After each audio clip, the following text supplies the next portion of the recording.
Normally, I tend to stay away from price analysis too much in my videos, and this is for a few reasons.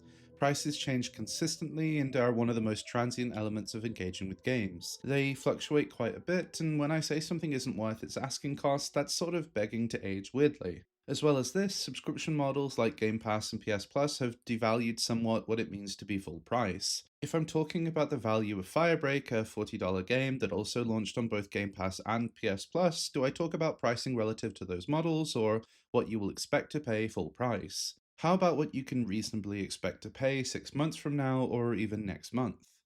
However, where I think price analysis is relevant is in what it says about the intent and scope of the game. Rumors of the likes of GTA 6 potentially making its way up to the $100 mark is a declaration of the size of the team, but also the millions of dollars that go into marketing, and in a sense, the cost of a game is its own form of marketing.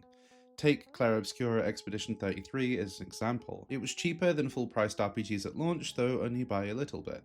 However, that $20 or so you saved played into the grander narrative here, one that puts Clair Obscura as the David and every other RPG from big budget studios as Goliath. The reason why the comparably smaller team is talked about so much is because it's a defiance to what AAA represents in the cultural sphere.